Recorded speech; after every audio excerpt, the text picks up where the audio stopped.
Saya berharap Gubernur Victor Laiskodat dan Wakil beserta jajarannya memiliki gagasan besar bagaimana membangun NTT dan bagaimana membangun interkonektivitas Flores ke depan.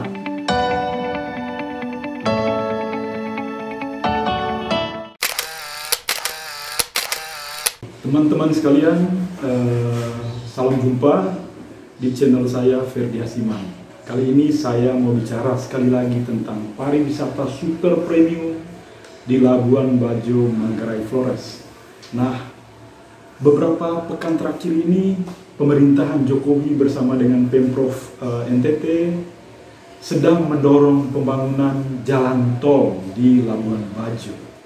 Jadi tentu ini kabar baik ya untuk bukan untuk rakyat Labuan Bajo dan rakyat NTT dan Flores pada umumnya, tetapi ini tentu kabar baik untuk para investor, tuan-tuan kapitalis yang ingin berinvestasi di pulau-pulau nan indah di Labuan Bajo, karena dengan adanya jalan tol tentu memperlancar akses mereka ke pulau-pulau, memperlancar akses mereka ke tempat-tempat yang menjadi tujuan mereka untuk menanamkan investasi di daerah super premium. Nah, kita tentu mengapresiasi karena ini kan jalan tol ini kan mengambil model ya skema pembangunan di kota-kota metropolitan seperti Jakarta. Pembangunan jalan tol dilakukan sangat gencar juga di Pulau Jawa, dan Jokowi katanya dengan membangun jalan tol di Labuan Bajo menyontek proyek jalan tol di Bali ya. Kalau di Bali kan proyek jalan tol itu kendaraan bermotor bisa lewat di situ dan tarifnya di antara 5.000 sampai 10.000, dan tentu kalau kita bicara jalan tol tentu yang masuk ke jalan tol tentu orang-orang yang punya duit ya, kendaraan-kendaraan yang punya duit. Seperti di Jakarta kita lihat developer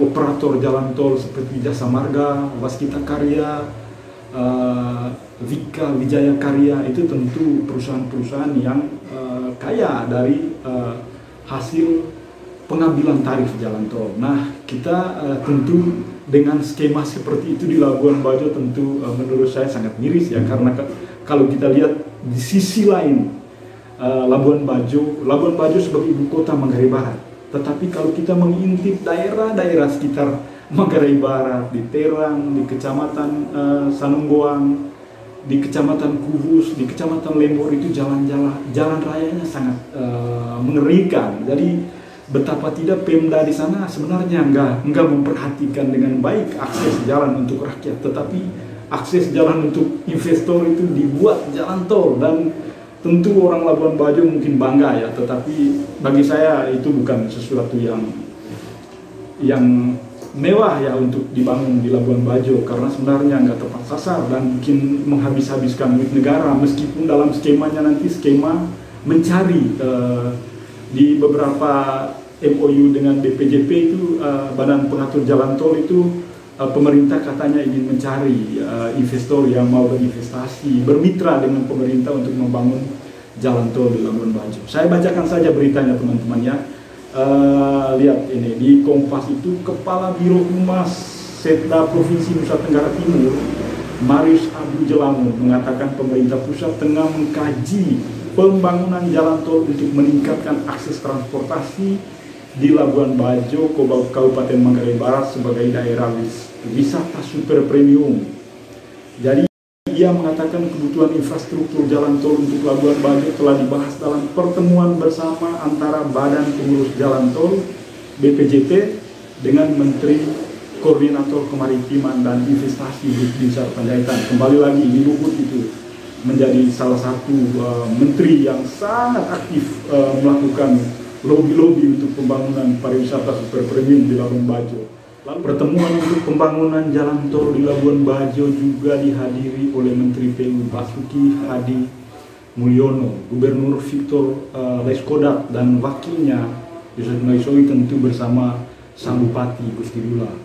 Dalam pertemuan Pemprov NTT dengan Kabinet Pemerintahan Jokowi juga disampaikan bahwa jika pengembangan Labuan Bajo ke depan membutuhkan jalan tol, kata Marius, maka akan dibangun di daerah itu. Dia mencontohkan Bali ya sebagai contoh. Nah ini tentu karena kita melihat pertemuan ini adalah pertemuan antara pemerintah pusat dengan pemerintah daerah, tentu kita harus melihat hubungan pemerintah pusat dengan pemerintah daerah dalam undang-undang Pemda. Memang gubernur itu posisinya sebagai jembatan, fasilitator pemerintah pusat untuk daerah, dan sebenarnya nggak ada titik kritis yang diambil oleh pemerintah provinsi ya. Jadi dia benar-benar menjalankan apa yang sudah diamanatkan oleh pemerintah pusat. Jadi ya mungkin karena gubernur dan wakil gubernurnya nggak punya gagasan besar untuk membangun daerah, ya tentu dia akan dengan sangat senang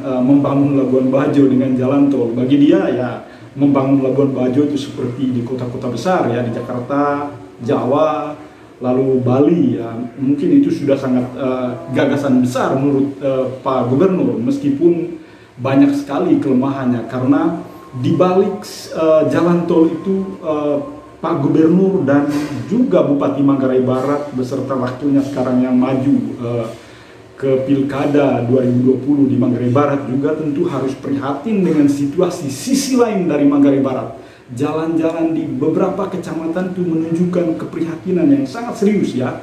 Jadi tidak ada perhatian pemerintah pusat terhadap akses jalan bagi rakyat Manggarai Barat. Sementara akses untuk para investor itu sudah dibangun jalan tol. Saya kira ini fasilitas yang sangat mewah untuk para investor. Dan seharusnya sebagai warga NTT, sebagai warga Manggarai, sebagai warga Manggarai Barat, di sini titik kritisnya. Jadi perhatian Presiden Jokowi terhadap Manggarai Barat ini sebenarnya bukan terhadap Manggarai Barat secara keseluruhan, tetapi terhadap pariwisata super premium di Labuan Bajo. Apalagi kalau kita membaca atau mencermati baik-baik data yang sudah dibuat oleh Kementerian Pariwisata, Kementerian PU, ternyata tahun 2023 dan atau 2024 nanti Presiden Jokowi sudah menargetkan akan menarik devisa sekitar 24 triliun dari pengembangan Taman Nasional Komodo. Jadi ini sebenarnya melihat Manggarai Barat sebagai objek, melihat Labuan Bajo sebagai objek untuk bisa menghasilkan devisa. Nah, nasib petani di Terang, nasib petani di Lembor yang sawahnya berhektar-hektar tidak diperhatikan oleh Pemda itu di belakang nanti, karena sebenarnya Presiden juga Pemprov nggak punya ide untuk bagaimana membangun interkonektivitas antara daerah di Manggarai Barat dan bagaimana kecamatan-kecamatan dan desa-desa di Manggarai Barat menjadi semacam support sistem bagi pembangunan wisata super premium. Nah itu sama sekali nggak pernah diperhatikan oleh Pemda dan Pemprov NTT. Nah kalau kita mencermati lebih dalam lagi tentang jalan tol, bagi saya jalan tol ini adalah infrastruktur bagi para investor, infrastruktur bagi kalangan-kalangan tertentu. Jadi bukan infrastruktur bagi masyarakat kecil, bukan infrastruktur bagi masyarakat Manggarai, apalagi masyarakat Flores. Bagi saya Jokowi itu hanya melihat NTT dari satu sisi, yaitu Labuan Bajo, karena memang Labuan Bajo memberi devisa bagi negara, dan ini adalah sebuah diskriminasi menurut saya dari seorang presiden. Bagaimana seorang presiden nggak memperhatikan Flores secara keseluruhan. Bagi saya membangun jalan tol itu nggak penting. Yang paling penting bagi saya adalah bagaimana Jokowi dan juga gubernur dan wakil gubernur membangun interkonektivitas Flores, membangun interkonektivitas NTT. Jadi membangun konektivitas kawasan itu menurut saya sangat mendesak supaya NTT itu bisa berkembang, bisa bertumbuh lebih cepat. Kalau seperti sekarang ya susah. Saya membayangkan bagaimana kira-kira kalau kita semua berpikir bahwa mengganti jalan tol dengan tol laut seperti yang digagas oleh Jokowi ya sejak periode pertama. Dia kan sudah mengatakan bahwa pada periode pemerintahan Jokowi pertama nanti dia akan membangun tol laut di seluruh Indonesia. Tetapi kan gagasan itu belum menjadi peristiwa ya. Itu hanya ada dalam kepala Jokowi. Nggak ada tol laut itu. Nah, Bagaimana kalau di Labuan Bajo itu dibangun tol laut, juga di Kabupaten Ngada kan ada 17 pulau di sana ya, di Kabupaten Ngada, lalu di Ende ada Kelimutu, lalu di Larangtuka ada wisata rohani sebenarnya yang menjanjikan, juga di Sumba ya itu pariwisata yang sangat menarik, dan Labuan Bajo sebagai pariwisata bahari itu sebenarnya bukan cocok dengan membangun tol laut, jalan tol, tetapi yang paling cocok menurut saya adalah membangun tol laut. Nah, dengan cara membangun tol laut, mungkin saja pemerintah pusat bisa memerintahkan Pelindo 3 yang sekarang memiliki hotel mewah di Labuan Bajo, Inaya Bayi itu ya. Saya kira dia bisa memerintahkan Pelindo 3 untuk membangun dermaga-dermaga agar interkonektivitas antara kabupaten di Flores dan di NTT itu bisa berjalan dengan baik. Nah, saya membayangkan Pelindo 3 bisa membangun misalnya kapal cepat yang melintas dari kabupaten ke kabupaten, dari Labuan Bajo, dari Bejawa, dari Ende, dari Larangtuka, dari Sumba, dan itu bisa dijangkau dalam satu hari. Jadi bagaimana menariknya pariwisata bahari Labuan Bajo diikut sertakan dengan daerah-daerah sekitarnya. Jadi kalau wisatawan datang dari luar negeri, dari Inggris, dari Italia, dari Spanyol, dari Cina, jadi spot pariwisatanya sudah bukan hanya ke Labuan Bajo saja, tetapi banyak sekali pilihan, misalnya ke Ngada, ke Danau Kelimutu, ke Larangtuka, ada wisata rohani di sana, lalu ada pariwisata yang lagi ngetren juga sekarang di Sumba. Nah, itu nggak bisa dibangun kalau interkonektivitas antara kabupaten, antara pulaunya masih seperti sekarang. Jadi Jokowi hanya membangun Labuan Bajo, nggak memikirkan bagaimana membangun interkonektivitas Flores. Nah, kalau Jokowi benar-benar membangun, atau Pak Victor Leskodat mulai berpikir membangun interkonektivitas, artinya laut di Flores, laut di NTT itu menjadi ramai. Dengan keramaian seperti ini, saya kira mobilitas semakin cepat. Jadi yang dibutuhkan adalah bukan tol laut, tetapi kapal-kapal cepat yang melintas dari satu kabupaten ke kabupaten lain, dari Larangtuka, dari Maumere, dari Ende, dia langsung ke Labuan Bajo. Jadi bukan hanya kapal cepat untuk penumpang, untuk menikmati pariwisata NTT, Labuan Bajo tentunya ya, tetapi juga dermaga kapal untuk pengangkutan barang jasa ya, dari satu kabupaten ke kabupaten lain. Nah, mungkin dengan daya dorong pariwisata Labuan Bajo dan makin meningkatnya investor yang wisatawan yang datang ke Labuan Bajo, jadi orang Larangtuka bisa menjual jamu mente yang lagi ngetren sekarang di Larangtuka ke Labuan Bajo. Lalu orang Ende juga bisa menjual ubi nuobose dari Ende ke Labuan Bajo. Juga orang Bejawa yang sekarang lagi ngetren dengan kopi, produk-produk perkebunan di Bejawa itu bisa dijual dengan cepat ke Labuan Bajo. Begitu juga dengan Manggarai Timur, produk perkebunan kopinya juga bisa dijual ke Labuan Bajo. Tetapi itu nggak bisa dilakukan dengan cepat kalau interkonektivitas antara kabupatennya nggak berjalan. Jadi sekarang kan kita orang-orang kecil, pedagang-pedagang agak susah untuk menjual barang panenannya ke Labuan Bajo misalnya dari Larangtuka. Dia memakai bus ya berhari-hari. Jadi kalau dia menggunakan kapal itu cuma 1-2 jam itu nyampe di Labuan Bajo. Begitu juga sampai Sumba gitu. Jadi bagaimana dengan efek globalisasi gitu. Jadi pasar itu terkoneksi satu sama lain, dan yang jauh menjadi dekat dan yang dekat menjadi jauh. Jadi globalisasi itu harus digeser. Jadi sebenarnya ada keuntungan dari interkonektivitas antara kabupaten di NTT.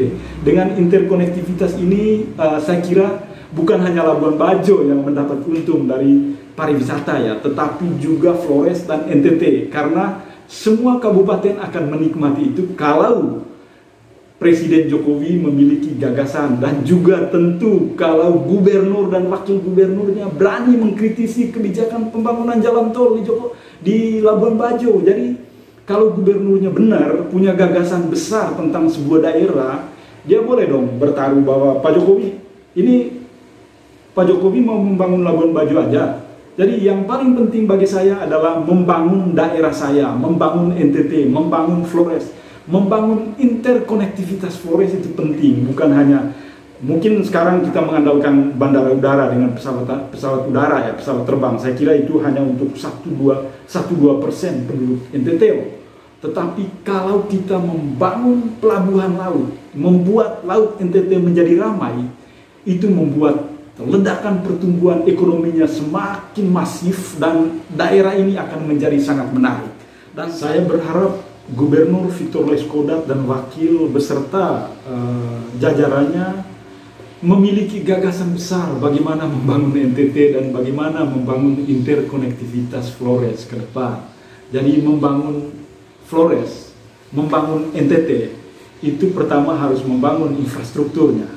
Lalu selain membangun infrastruktur juga membangun sektor-sektor pertanian, membangun sektor pariwisata dan sektor-sektor lainnya.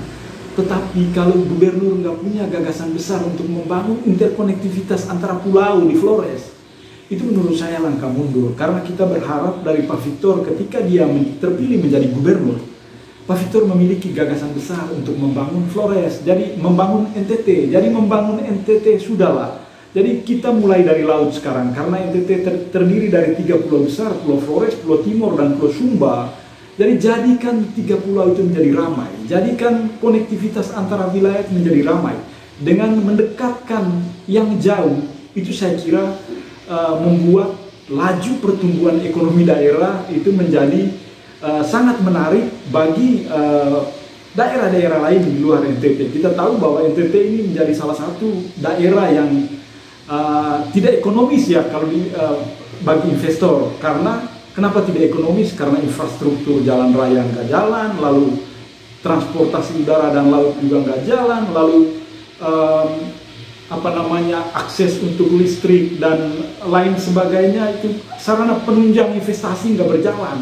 Jadi saya kira Pak Victor harus punya gagasan besar juga untuk Bupati Manggarai Barat dan juga nanti calon Bupati Manggarai Barat ke depan harus benar-benar memperhatikan, bukan hanya di Labuan Bajo yang diperhatikan, tetapi perhatikan juga sektor-sektor pertanian sebagai support system untuk pariwisata super premium di Labuan Bajo. Miris loh kalau kita berjalan ke beberapa restoran-restoran mewah. Saya kemarin ke Labuan Bajo dan mampir di sebuah restoran, dan bukan sebuah restoran ini pengalaman saya, tetapi hampir di semua restoran-restoran dan hotel-hotel mewah di Labuan Bajo. Saya bertanya, ini ayam kampung ini dari mana ini? Ini dari kampung mana? Oh, ini dari Surabaya, Pak. Kenapa nggak ngambil ayam dari kampung-kampung di Manggarai Barat? Katanya nggak memenuhi standar kok.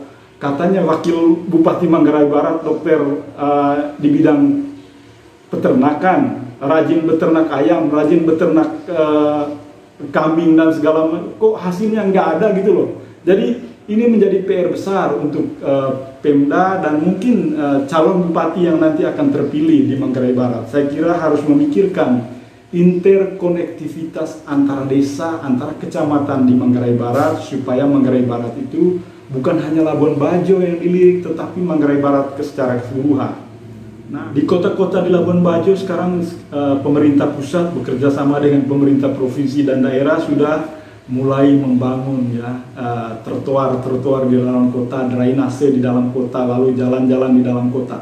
Dan kita berharap supaya transportasi dan interkonektivitas di dalam kota ini bisa berkembang di desa-desa di Labuan Bajo. Dan juga untuk Pak Victor Laiskodat bisa membangun interkonektivitas Flores, bisa membangun interkonektivitas NTT. Ini penting sekali. Ingat Pak Victor, Jepang dulu adalah salah satu negara yang sangat tertutup. Tetapi mulai pada 3 Januari 1868 mulai ada restorasi Meiji ya di Jepang. Jadi Jepang dibuka dari negara yang begitu tertutup dengan adanya restorasi Meiji. Jadi Jepang menjadi salah satu negara yang sangat menarik bagi dunia, negara yang sangat menarik bagi investor. Bahkan investasi Jepang itu sekarang itu adalah menjadi investasi terbesar di seluruh dunia. Jadi kita melihat perusahaan-perusahaan Jepang banyak sekali di Indonesia. Ada Mitsubishi, ada Hyundai, ada Toyota. Banyak sekali perusahaan-perusahaan Jepang yang menjadi basis bagi pembangunan di Indonesia sekarang. Bahkan pada zaman Soeharto dulu, investasi Jepang itu terbesar ya. Bahkan APBN Indonesia pada zaman Soeharto dulu disesuaikan dengan APBN di Jepang. Jadi pembangunan di Jepang itu mulai dari restorasi Meiji, dan saya harap Pak Victor yang sudah membangun gagasan politik dengan restorasinya, NTT harus dibangun sebuah restorasi. Paling kurang restorasi pertama adalah bagaimana membuka konektivitas antara pulau di NTT.